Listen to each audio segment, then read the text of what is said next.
We're on.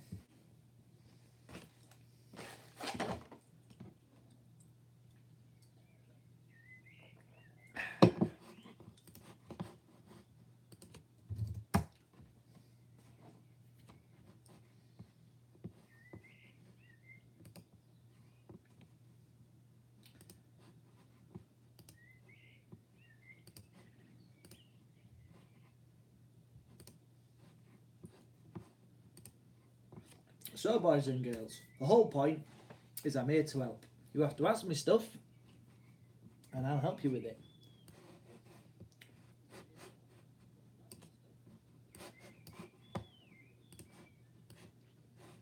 So you just use the chat box, pop a question in there, I'll help you with it, but I'm going to start with something that I'm going to repeat over and over and over again, because I'm sure if the message gets through, it's going to help us get some good marks tomorrow. Better marks than we would do if I didn't say it. The first thing is going to be focus on the question. Whatever the question is, get a highlighter, highlight the keywords in it, and make sure you're directly tackling the question. That is my key tip number one. Key tip number two is the format questions. Just do one sentence and come back at the end if you've got time to add a bit more to them. But for a format question, you can get 2 marks for just doing a sentence. The first question in there, right, can I go over prison reform? Yes, other reasons as well. I should probably start with what I think is the main reason why the prisons were reformed in the 1800s. Getting a phone call. The main reason, in my opinion, is the money. So, in the 1800s, Britain, which it wasn't in the 17, 16, 15, 14, but the 1800s, Britain was incredibly wealthy. In fact, it was the wealthiest country in the world. It controlled a huge empire. The technology that was being produced in Britain was ahead of everything else, and therefore we had the means to be able to pay for a prison system. It didn't matter if John Howard, Elizabeth Fry and Robert Peel existed if we didn't have the means to pay for what they wanted to change in the prison system.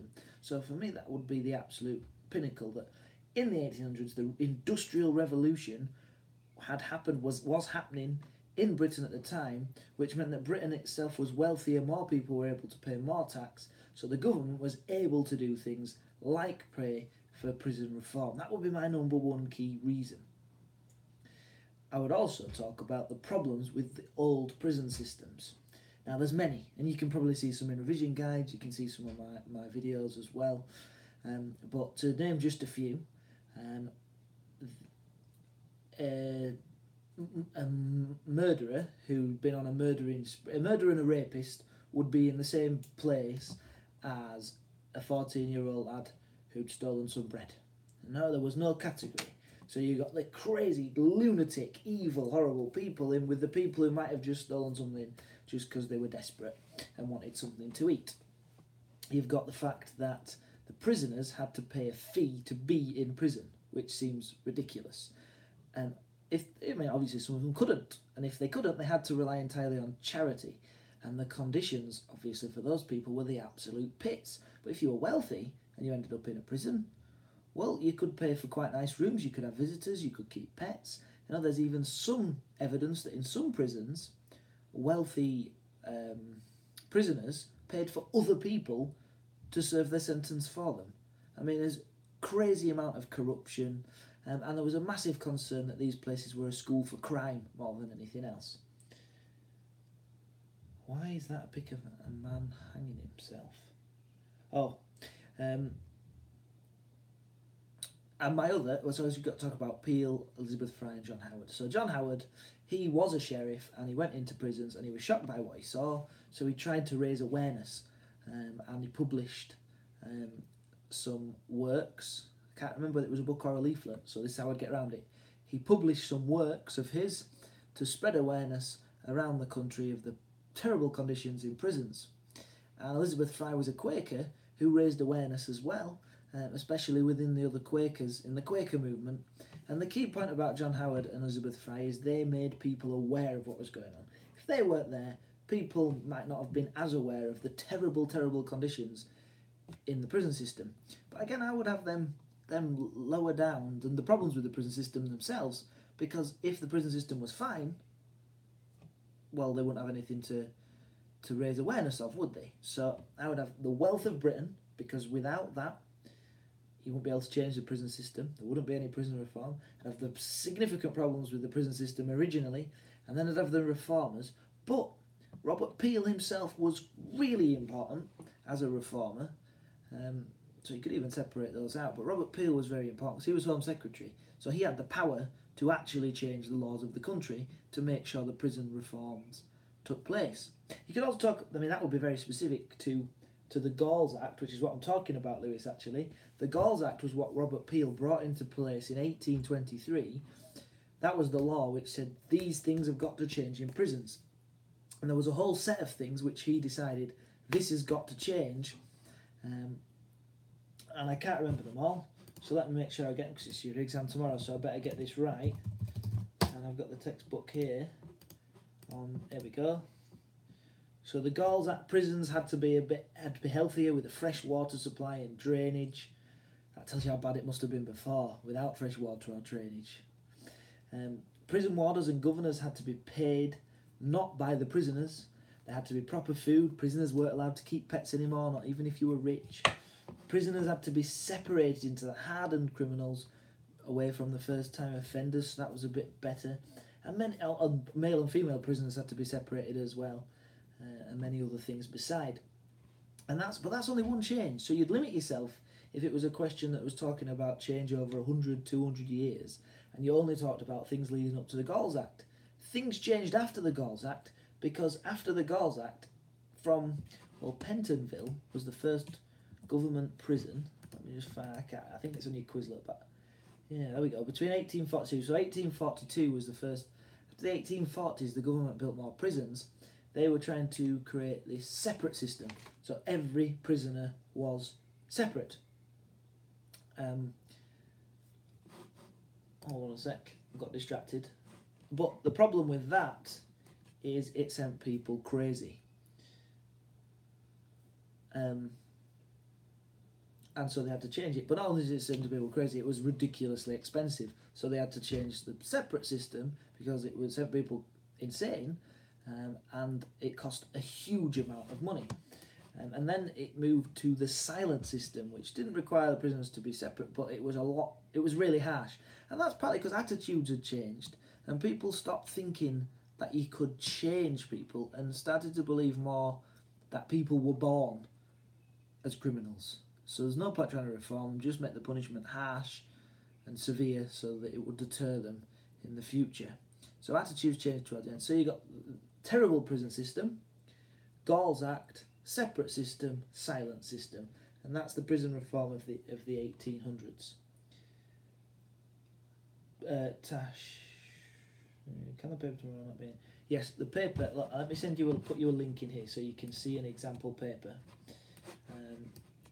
Just have to bear with me a second.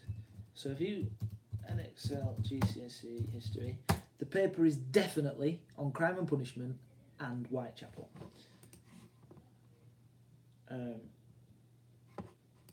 So course materials, questions, right.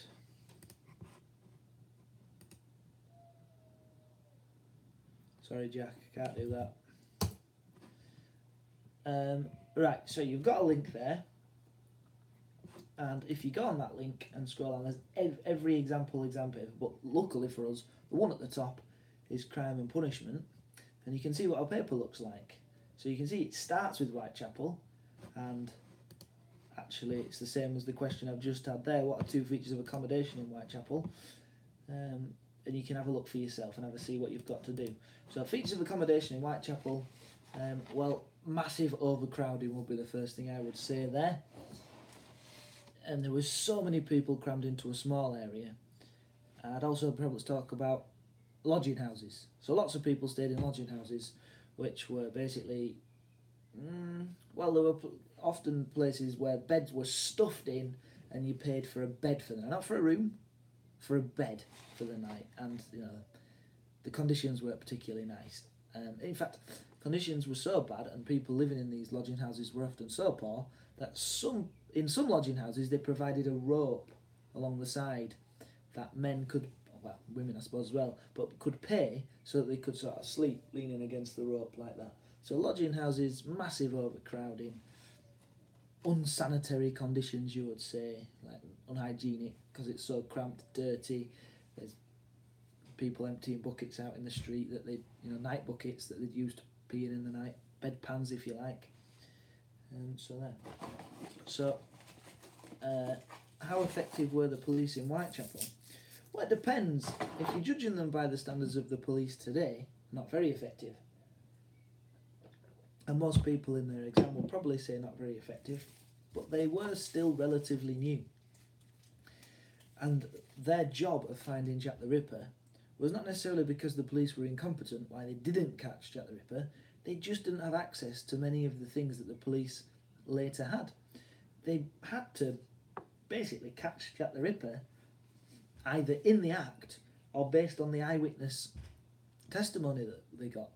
But it's been proven that eyewitness testimony is ridiculously unreliable, so no wonder they didn't catch Jack the Ripper in terms of how effective they were. And also the media was making their job really difficult by publishing every possible story to do with Jack the Ripper, whether it was true or not, so it muddied the waters. They criticised the police even more and ramped up the pressure. So yeah. I'm just going to eat this chocolate because I ain't got any questions.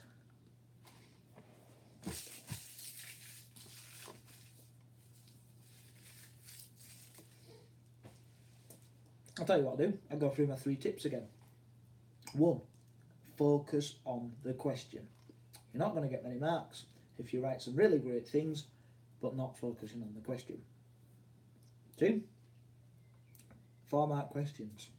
Do them in 1 sentence. Do them quick. 1 sentence, move on. You can get 2 out of 4. You want to spend your time on the 12 to 16-mark questions, the 8-mark question. Yes, you do need to talk about. Oh, it's right, Jack. Hello, Jack. Hope you're well. Yes, you do need to talk about castles, but not in this exam. Castles is for the exam on Thursday, which I'll do a YouTube live on Wednesday.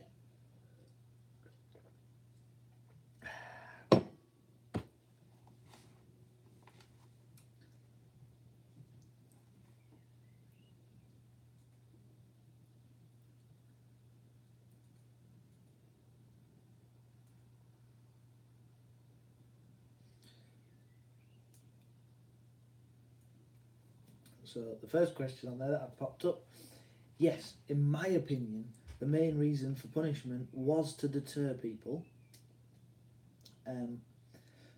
because throughout that period there was no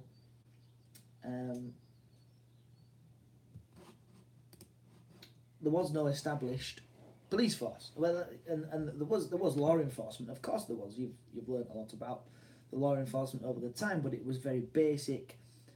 It wasn't particularly effective, and the country until 1800 could not afford to pay for a police force as they could by the 1800s.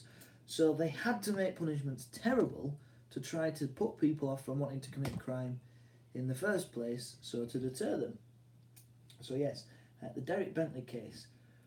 Well, I don't think you'd be asked about something specific. Like it might be its own paragraph, so it's worth knowing about the cases that led to the ending of the death penalty. Derek Bentley had the mental age of a child. He was robbing a warehouse with his friend. Can't remember his last name, but his full name, but I think his surname was Craig. Anyway, Derek Bentley robbing a warehouse, mental age of 11-year-old. Some police officers come to arrest them.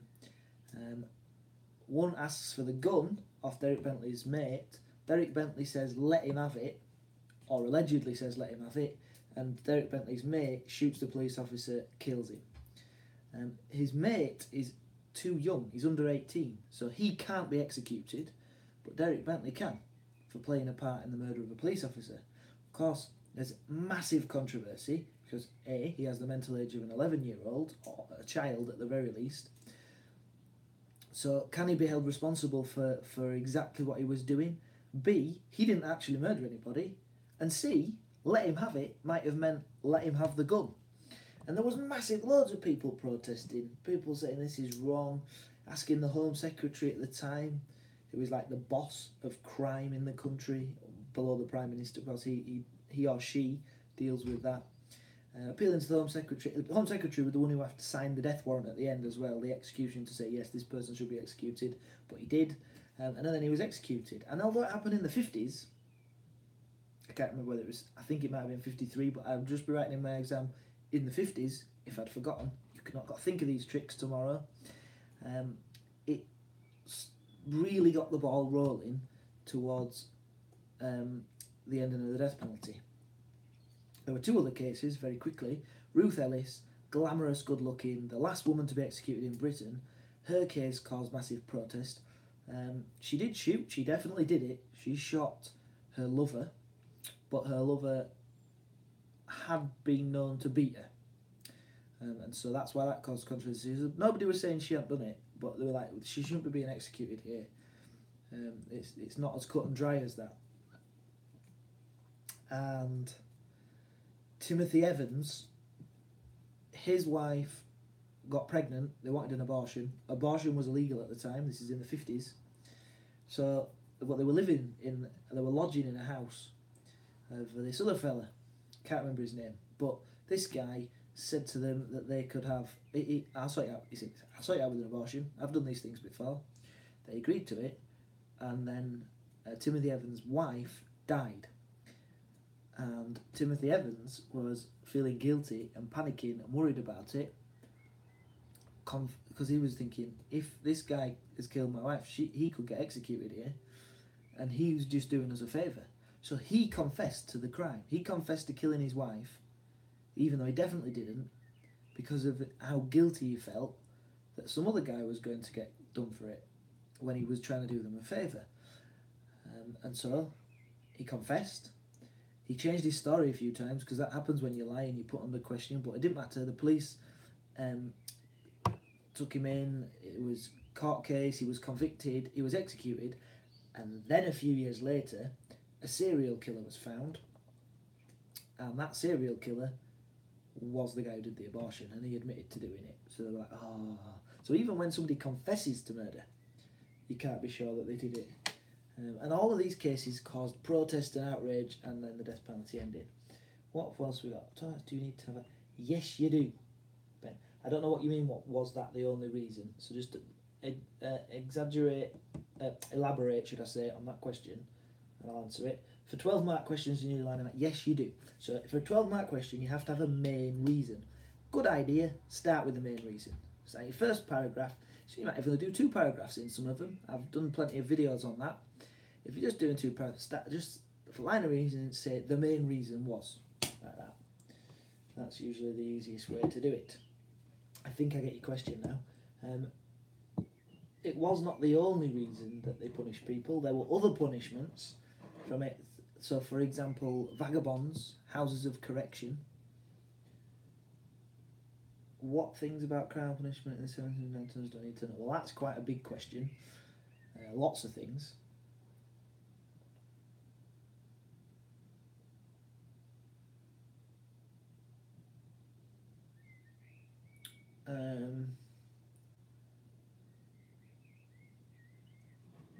So 1700s to 1900s, we'll go with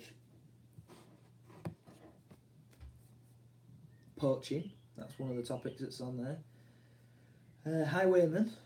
Though the highwaymen started at the end of the early modern period, it got to its height in the 1700s. Prison reform we've already talked about. Let's have a little scan through the old text. But just as scan through your revision guides or whatever you've got will help with this. So the prison system is a huge bit of that. Or transportation, I forgot about transportation. The Bloody Code, the formation of the police, the Tolpuddle Martyrs, all these bits and pieces, things that you need to cover for that particular period. I have no idea what could be on the exam, Callum, I'm afraid. I can tell you, Sam, though. Starting a conclusion for 16 markers. A starting sentence um, in conclusion. And maybe a good thing, a tip, because I know you listen to these. So a tip for a conclusion is to be really sure. So something like, in conclusion, it is unquestionable that the main reason for, so there you go, in conclusion, it is unquestionable that the main reason for was. So for the thing I was talking about before, I could go, in conclusion, it is unquestionable that the main reason for prison reform was the fact that Britain had become a wealthy nation that could afford to pay for new prisons by the 1800s. And to be able to afford to pay for prison reform, because if they didn't, it wouldn't matter how many prison reformers existed or how much people wanted to change the system, they had to have the money to be able to make the changes in the first place. See, it's like sounding really sure. That's always for history.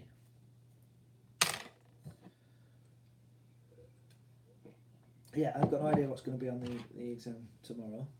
If you have a look at the link of what I've sent you, you could probably guess that the questions that are on there, they won't necessarily be about, but even then it's dodgy territory. Because, for example, the 12-mark question asked about prison reform on that example paper, well, it might still come up, it just might be in the 16-mark question.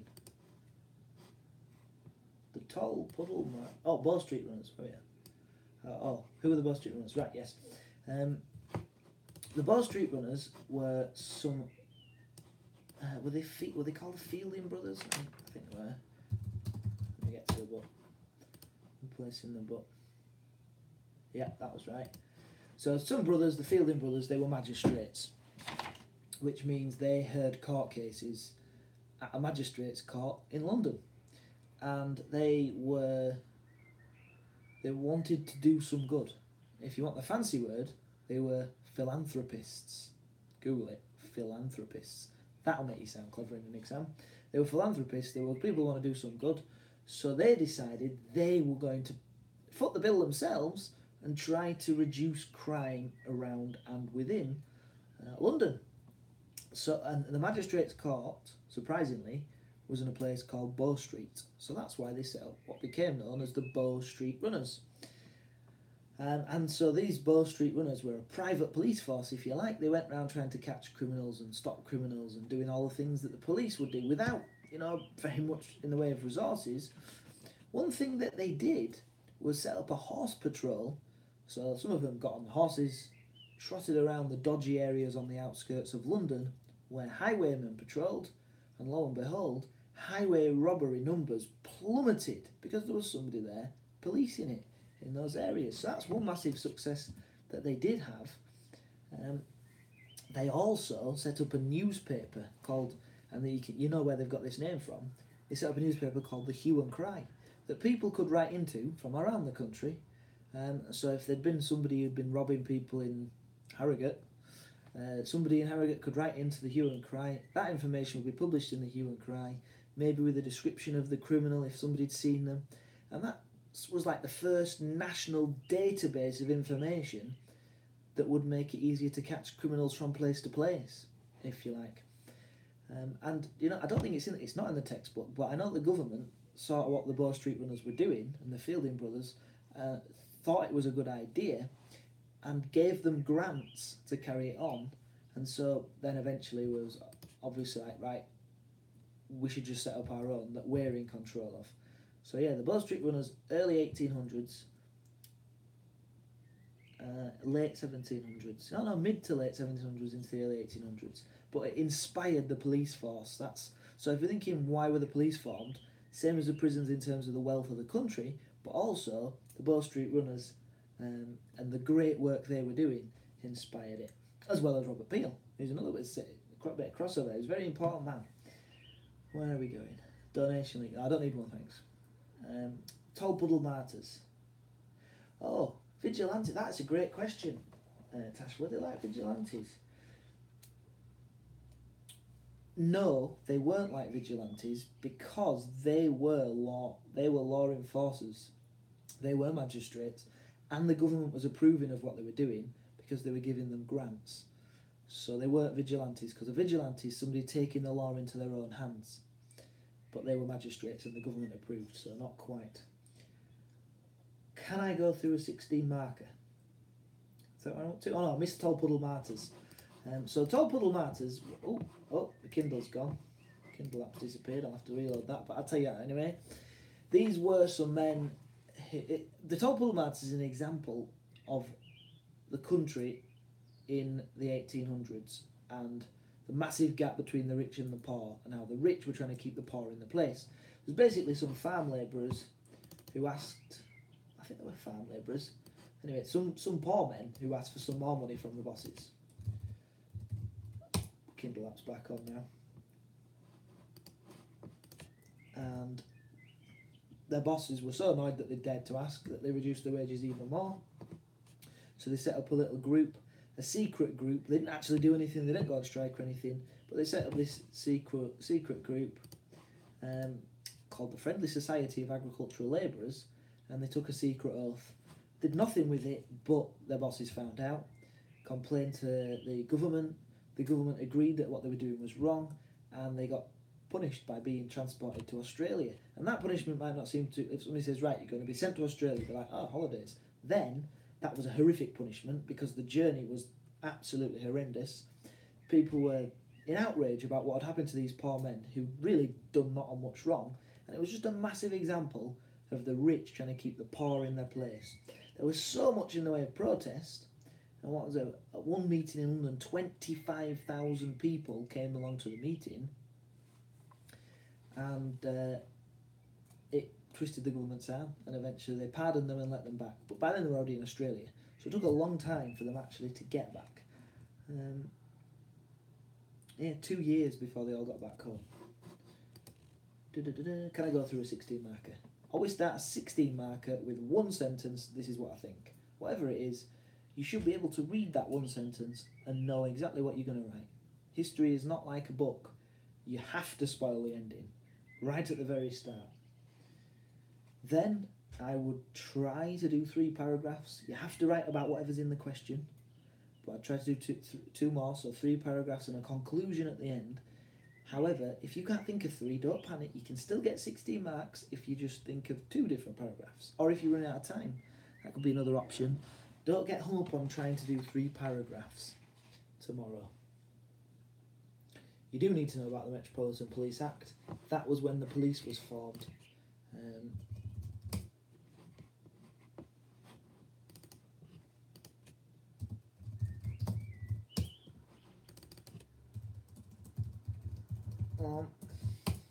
So we talked about already, Bow Street Runners inspired it. Robert Peel was really important. The fact that the country had loads of, was incredibly wealthy, was really important as well. And actually, linking to the Tolpuddle Martyrs, because the rich who were, anybody who was in government was rich, and because the rich were worried about the poor, because of the French Revolution, that's what worried them. Tolpuddle Martyrs, that whole thing was because in France, the poor people had risen up and overthrown the wealthy people. The rich people in government in Britain didn't want that to happen here, so they were willing to pay for a police force and pay for some higher taxes. Transportation was not a cheap punishment, it was ridiculously expensive, but if boats were going there anyway, which many were, then it's a bit less expensive. It's cheaper than prison, because you have to keep them in prison for X amount of years, send them somewhere else they can do some work, out of sight, out of mind. But even though it was expensive to send, just like it is expensive to get to Australia now, by the way, even though it's expensive to send people to America and to Australia, they did it because the British government wanted to claim those lands for Britain to be part of the British Empire. And to claim them, it's like when somebody has your chair at dinner time. Somebody comes, if they're sat in it, it's like, it's my chair now. Snooze, you lose. So we wanted to put British people in those places before other people could take those lands. So one way you could do that is by getting criminals who have no choice where they go because they're criminals and sticking them there and saying that's where you live in, sunshine. So there we go. If I mentioned something but got the date wrong, would I get no marks? No. you would still get marks so long as it was not ridiculously important or ridiculously wrong. But as I said, the way of getting around it, I couldn't remember when the Derek Bentley case was specifically, but I know it was in the 1950s, so I just say in the 1950s.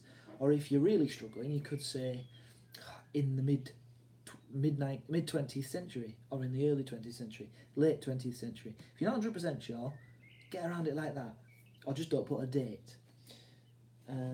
Although chronology might be important here, might want to have a look at some timelines for this topic.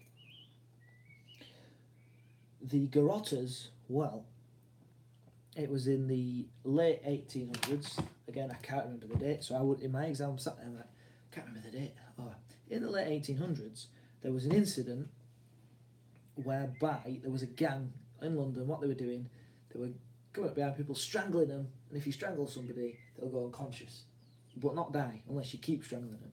So to cut off the blood supply to the head and the oxygen supply to the brain, they go limp, knocked out, rob them, and it's scary. People are getting older people and strangling them until they're unconscious and they're nicking all the stuff.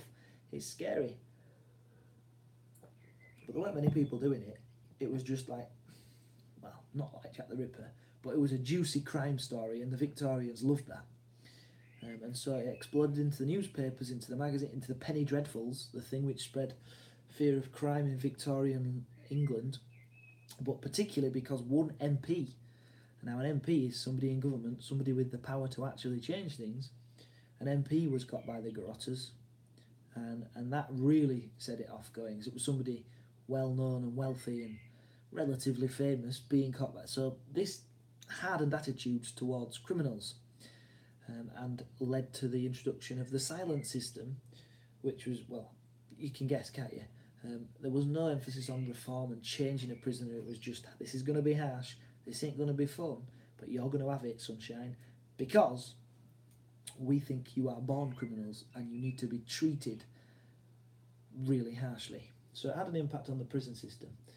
The Tolpuddle Martyrs didn't cause any change to society, really. It was more of an example of what society was, in that the rich people were in charge and they wanted to keep the poor people down. And the main reason the rich people were scared was because of the French Revolution, where the poor people had overthrown the rich people. I mean, I'm simplifying, but that's basically what they were scared of. It didn't really change anything in society.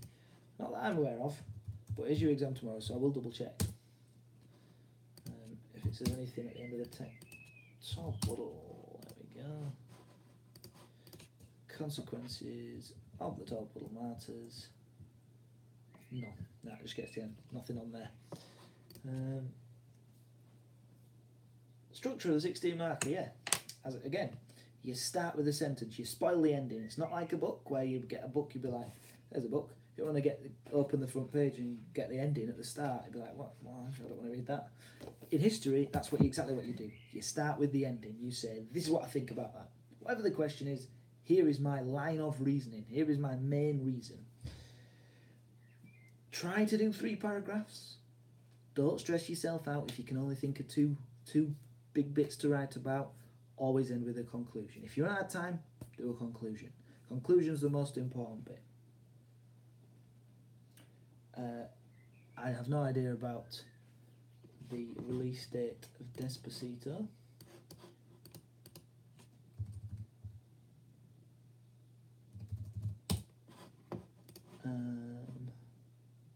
What are we up to? What century are you up to?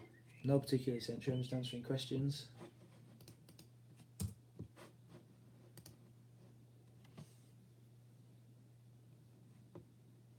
Structure in a 12 marker, so the difference is in a 12 marker you don't need an introduction or a conclusion.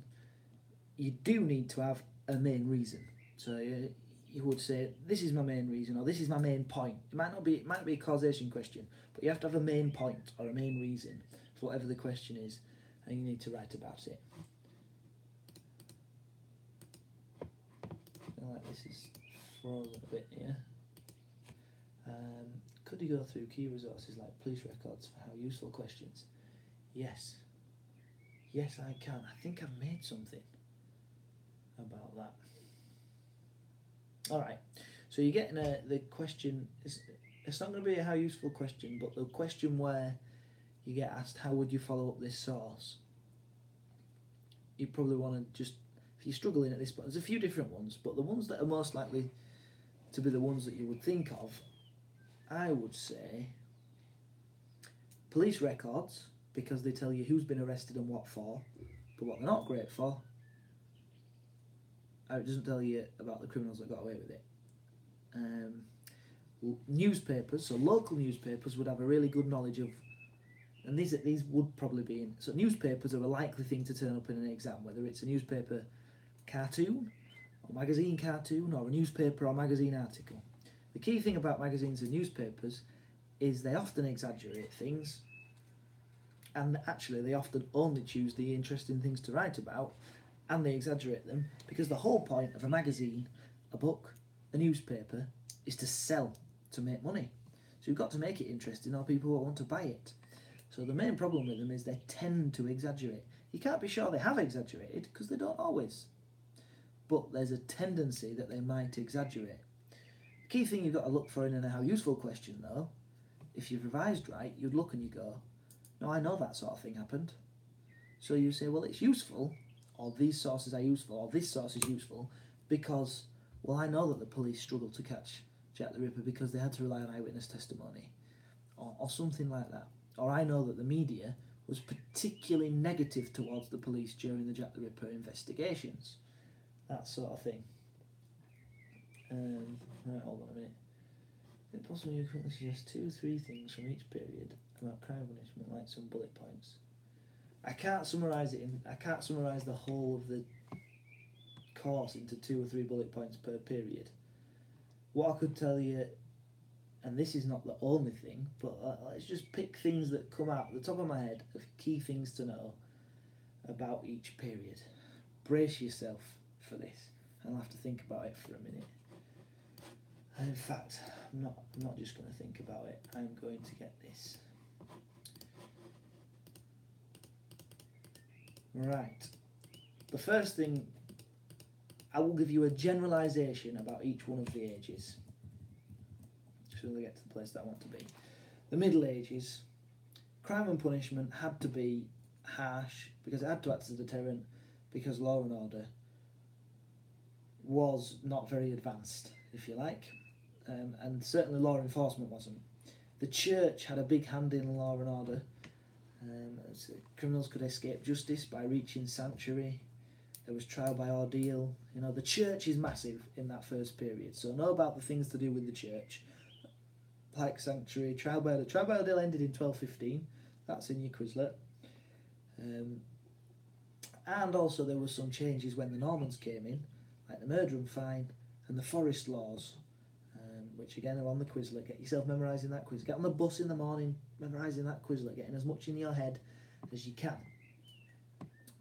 Into the early modern period, and in this period religion plays a huge role, but not insofar as it wasn't like the church controlling law and order like sanctuary and trial by ordeal had in the medieval era. It was because of the Reformation. So there was Protestants and Catholics, and there was a lot of turmoil and problems there. There was a lot more superstition. People were worried because terrible events were happening, like the Catholics, Protestants, and the Reformation, but the English Civil War.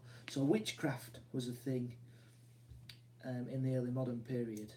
Because people were more superstitious, they were more inclined to think they might be going to hell if they did the wrong thing. And there was more choice because of the Reformation, when Henry VIII made it so you could be Protestant. And then his son was even more Protestant than him, and then his daughter, Mary, who came after his son, who died when he was only 14, well, she was Catholic, so she made people turn back to being Catholic. It was all very confusing. The gunpowder plot, that couldn't have happened with the Reformation. Of course, there was the crime, the punishment of hung, drawn and quartered, so they thought of a particularly gruesome way of executing people for treason. So there we go. What else we got? Industrial period. I've already talked you through that one. Industrial period is categorised by the fact that Britain went from being fairly wealthy nation relative to the wealthiest nation in the whole world, incredibly powerful, and able to pay for things like the prison system and the police force. But you have this situation where those in charge, the wealthy in the country, well, the people who are in government are all wealthy, and they are scared of the poor people because just over the channel in France, there'd been a French Revolution where the poor had got fed up and overthrown the wealthy. So I have no idea. So it can't be that important. Right, I've got to scroll back up a little bit here. A little bit of narrative and say, no narrative, don't worry. Look at that link. Look at the link. I'll tell you the questions. I mean, look at it yourself, but here are the example questions. Describe two features of how useful are sources A and B. For a how useful question, focus on the question, not just how useful generally. So in this case, it's how useful are sources A and B for an inquiry into the effectiveness of the police force. How useful is this question is different to how useful is this pen. It's a different question to how useful is this pen to a scuba diver.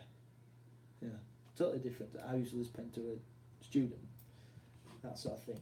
The modern period, yes, you do need to know about the modern period. I got distracted, didn't I? So the modern period is categorised by changing attitudes and changing technology. Changes in attitudes because the government is, by the modern period, incredibly democratic. The people have to do what the government have to do what the people want them to do, or they won't get elected. And so attitudes have a big influence on law and order, especially the later into the modern period you get, like to now. So 2007, hate crime became a crime that you could be punished for. But in 2006, so when I was at university, I could shout somebody was a gay boy or shout something racist at somebody across the street, and nobody would be arresting me until 2007 when it became illegal. And the reason it became illegal is because attitudes had changed, and that is no longer acceptable in our society. And changes in technology, of course, well, the police have got so much more available to them to catch criminals, but there's also different ways of criminals to commit crimes because of technology, which wasn't available before. So yeah, in the modern period, technology and attitudes, because an attitude has got to be linked to the fact that the government is a democracy, and if they don't react to changing attitudes, they won't get re-elected. Where we go? So no narrative questions. Police dogs were not used in the Jack the Ripper case. They were playing with the idea of using bloodhounds, and they didn't, probably because, or possibly because of the amount of media ridicule they would have got, of the media sort of making hands like that. The police are trying dogs to solve the case. We know now that it would work, but you can see why they might think it would be ridiculous at the time. So it didn't happen. Oh, and Sam still does that. Thanks. Who would win? The Garrotters would, because there'd be more of them. Thank you so much.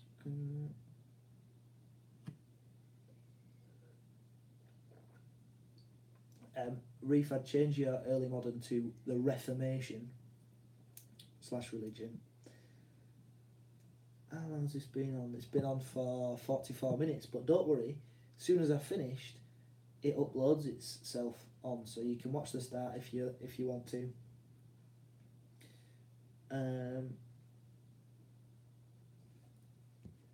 I have no idea what they're going to focus on, not a clue, so I can't tell you, I'm afraid. How you write about provenance? My little phrase, have this, jot it down, get it.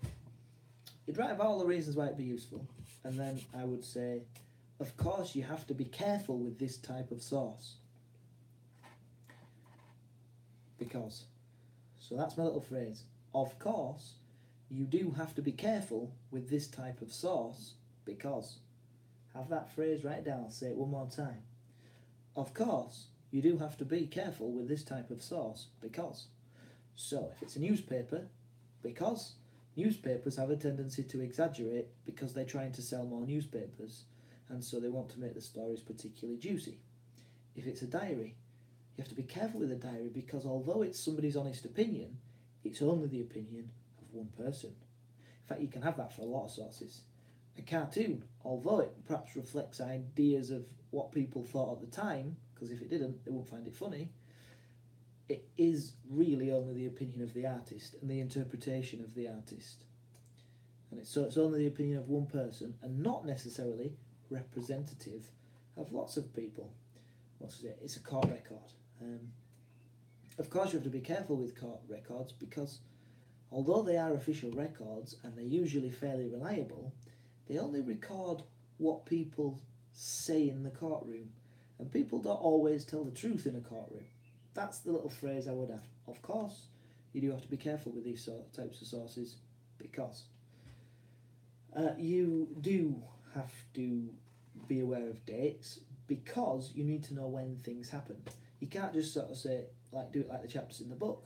To give you an example, the Bloody Code, it's something that you associate with the industrial period because it was there through the industrial period till it ended in the 1820s and 30s, but actually started at the end of the 1600s. So you do need to be aware of that sort of thing.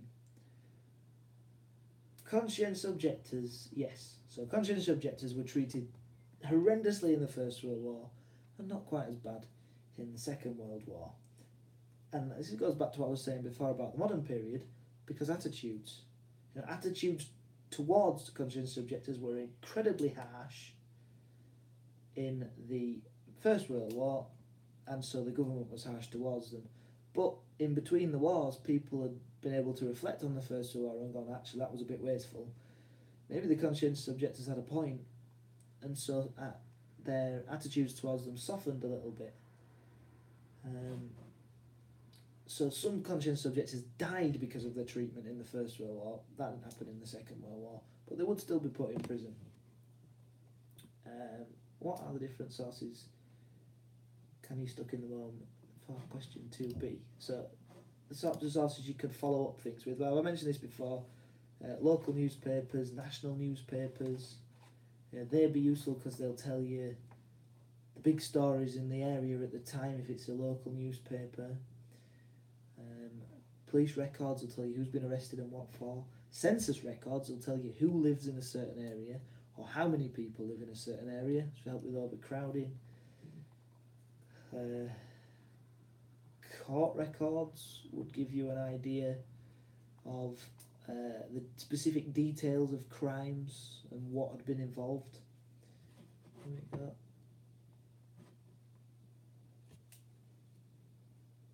A structure,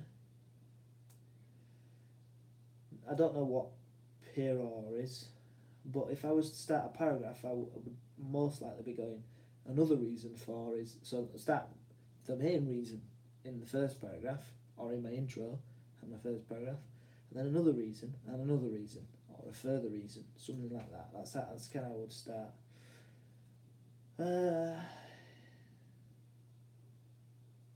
Sentence start for a useful question.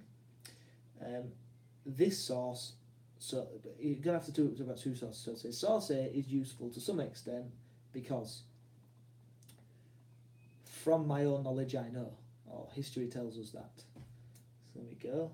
And then source B, so your next paragraph, source B is also useful to some extent. Maybe you can say source B is useful to a greater extent than source A, or to a lesser extent than source A, but is still useful because history tells us, and use your own knowledge to go, well, I know that happened, and I know that happened, and then you go, of course you do have to be careful with this type of source, and you bring in some of the provenance in there.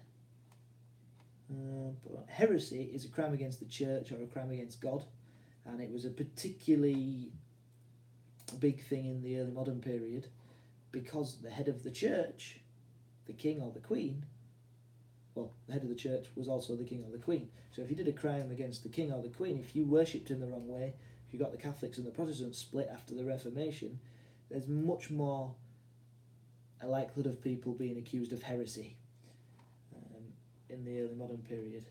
That answers the question with the policeman and lots of people around it. Oh, from the example paper.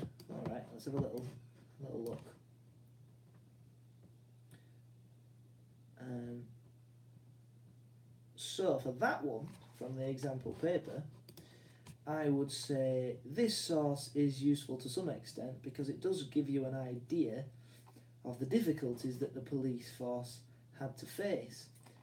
And it suggests that this police man isn't being particularly effective because the mob aren't really seemingly listening to him, and they're sort of crowding around him and they look angry. So of course it does suggest that police isn't particularly effective at the time. Of course you do have to be careful with this type of source because we know the media was particularly critical of the police around this time, around the time of the Jack the Ripper murders, which was in 1888. And therefore it might be exaggerating how ineffective the policeman appears in this particular drawing. Also, this is just the artist's impression of what happened, his perspective on things and his opinion. It doesn't necessarily reflect exactly how effective the police force were or how effective everybody thought the police force were at the time. Although we do know the police force wasn't entirely effective at the time because, well, they failed to catch Jack the Ripper and they struggled to deal with riots like the Trafalgar Square riots, which again is on the Quizlet. How do you structure the source question? Again, you start, as I've just said, source A is useful to some extent because. Source B is useful to some extent because. Bring in own knowledge, question the provenance by saying, of course, you have to be careful with this type of source because. I can explain the Peabody Estate. Basically, it was a horrendous part of London, just down the outskirts of Whitechapel, where the poorest of the poor lived. The conditions were so bad that the government decided they had to do something about it. So they knocked down all the housing that was there and all the rookeries and the lodging houses and the filth, and they tried to build houses that would be cheap, so affordable, but a lot nicer. And those houses, what they built, still exist today, so they did a decent job. Problem was, even though they were cheap, the people who lived where the Peabody Estate was were the poorest of the poor, so they couldn't afford it. So all it did was create more overcrowding in other parts of Whitechapel because the people who lived in where the Peabody Estate was built had to move somewhere else. The dissolution of the monasteries, well, that in itself isn't really important for crime and punishment. It's the Reformation which is important, because when Henry splits the country into Catholics and Protestants, it creates all this fear and suspicion, and you've got, as I've said, well, there's an increasement in the amount of people accused of heresy because people were Catholics when the king wanted them to be Protestants, and then Mary comes along later down the line and she wanted everybody to be Catholics again, and some people wanted to stay as Protestants. When you get to the Civil War, Catholics and Protestants on different sides. People are so scared of what's going on in their religious lives that they're more inclined to believe in things like witches. Yes, there we go, Ben. It did increase the fear of witches. If you can learn the Quizlets off by heart, like the Whitechapel, which is a lot easier, if you're going to do any, learn the Whitechapel one, learn how to do the questions one, so the exam technique Quizlet, and learn the crime and punishment one, yes, I think you can get a decent grade. Those Quizlets are designed looking at all the past questions and all the questions and example questions I could find, so you should at least have something to write in each question. So go through, memorise those Quizlets as much as you can, and I think you could have a really good go at it. Use the Quizlet Learn function. I'll just send you a link. So it's in here. There we go. No, that's the wrong one. So here is the link to my Quizlet class. So you want the exam technique epic Quizlet and the crime and punishment epic Quizlet, which is massive, and the Whitechapel one, which isn't so much. So memorise the exam technique one, memorise the Whitechapel one, and when you've got them pretty good, then do the crime and punishment epic Quizlet. Right, going back up.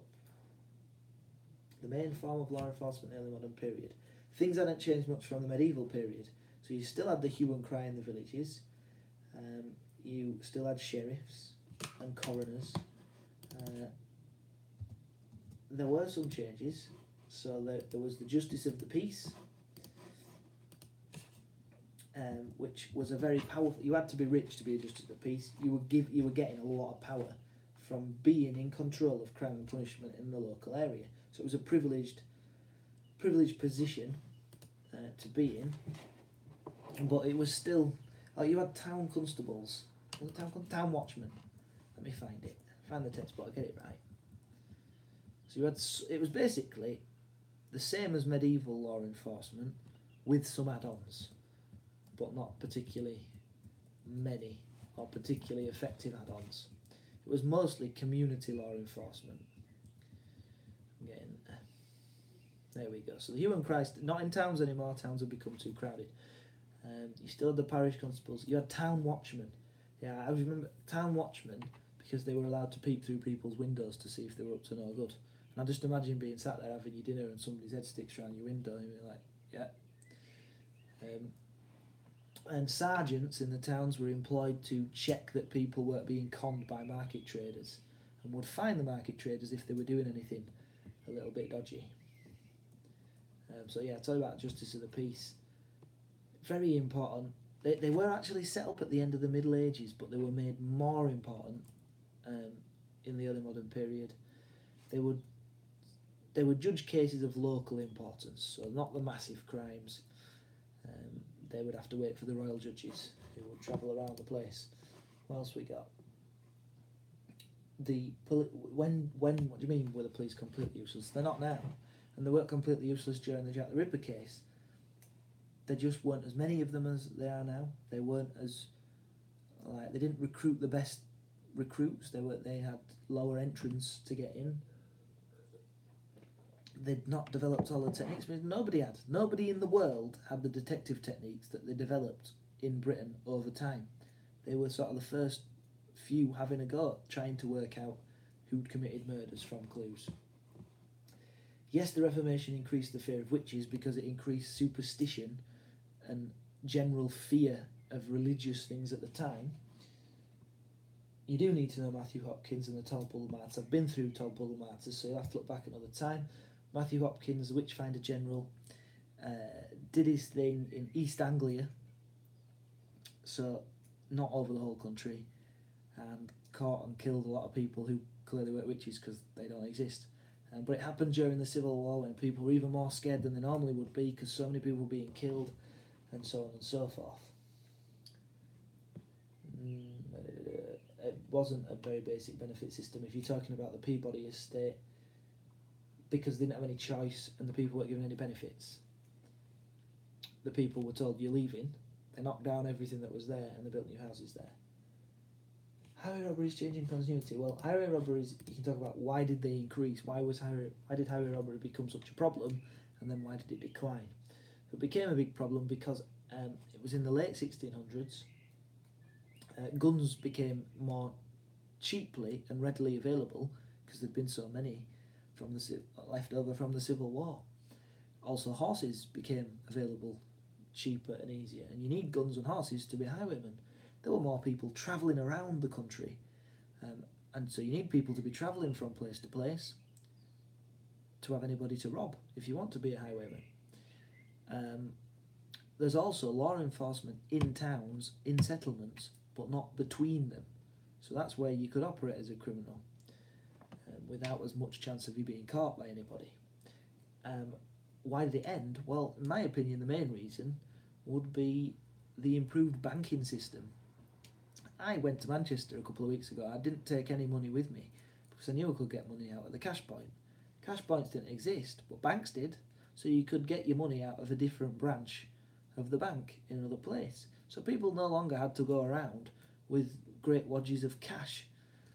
So there's no point being a highwayman to rob people if they ain't got much money on them. So that's one big reason for it to decline. Also, there was more mounted patrols on the outskirts of cities. Cities actually expanded into the places, so more things were built out from cities into the places where the highwaymen had previously operated on the approaches to towns. There were also staging posts, so more security on the route, and other things beside. Key difference in the separate system: every prisoner was kept separate, and then silent system they weren't, but they were still had to be kept silent. Also, the separate system, they were still trying to reform. They thought if they gave them prayers, put prayers in their room, made them do religious instruction, made them do some hard but useful work like weaving or something in their room, then they could come out a reformed character. But by the end of the 1800s, the end of the 19th century, attitudes had changed. People thought, no, they're born like this. And so the silent system was more harsh, and the work that they did under the silent system was completely pointless, like turning the crank 10,000 times a day, or breaking rocks, or whatever it was they were being told to do. Can you say what changes happened in society? Because of what question? The Bloody Code was because there was not much law enforcement. The law enforcement wasn't particularly effective, so the government reacted to it by increasing the number of crimes that you could get the death penalty for. So their idea was, if you stole a pen, you get executed. You're not going to steal a pen. If you came into school tomorrow and your top button was undone, and uniform policy, and you got executed for it, you're probably like, I'm going to do my top button up today. I'm going to make my shirt tucked in. That was the idea. Make the punishment so harsh that people definitely don't commit that crime. The problem with the Bloody Code is you had juries. So what you do if you get sent for jury service, your only job is to say whether somebody's guilty or not guilty. And people were getting away with crime because some 14-year-old lad turns up and he stole some bread, and he's clearly stole some bread, but the jury say, no, he's not guilty, because they know if he's found guilty, he's going to get taken out and executed. So they're like, no. So people were getting away with crime because juries were less willing to convict, and that's one big reason why why the Bloody Code ended in the 1820s. The 8 mark Whitechapel questions, that's the how useful question. Been through that, you'll have to watch it back when I've finished. The Galls Act changed things to the separate system, Maddie, and then the separate system was too expensive and people were going insane, so it changed to the silent system, which wasn't as expensive and was even harsher than the separate system, because people's attitudes had changed to the idea that people are born as criminals, so there's no point trying to change them. Good knowledge of the old Bloody Code. Right, well, I've been on for 63 minutes now, and I do need a shower, and I've barely eaten any of my chocolates, so I'm going to have one now. But this is your last, and you kind of need to make sure you get yourself some good night's sleep, you lot. Tomorrow morning, I'll be in school from very soon after 8 o'clock. You're welcome to come down. Hey, and if you just come down, just get yourself doing the Quizlet, get it on memorise off by heart. I'm going to go through my 4 key tips one more time. 1, focus on the question. Highlight the keywords in the question and use them often in your answers. 2, just do 1 sentence on the 4-mark questions. You can come back and add to them later. You want to spend your time on the 8, 16, 12 markers. And my 3rd tip, which I haven't come to yet, but I've finally now, is I'm going to recommend that you do the crime and punishment bit first and do the Whitechapel bit second. Because all the marks are at the crime and punishment bit, you don't want to be running out of time there. So yeah, there you go. I will be in junior block from just after 8 o'clock tomorrow. I'll have some iPads, I'll have some headphones. It'll all be there for you. Bring your phone. Well, you will, because the blooming headphones don't work in your phone, do they? I don't remember what room is the revision session, but I'm fairly sure it's down in the junior block. That's where I'll know in the morning. So if you just come in the junior block when you get to school, I'll tell you where to go.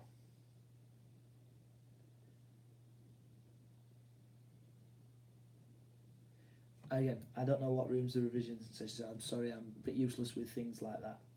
Just come down the junior block though. I'll know by the time I get into work. My pleasure. So if you're going to do anything last minute, memorize the Quizlet. Well, don't forget the number one thing. If you can go through the booklet, the exam booklet, and go, I know what I do for that, I know what I do for that, I know what I do for that, I know what I do for that. I know what I do for this.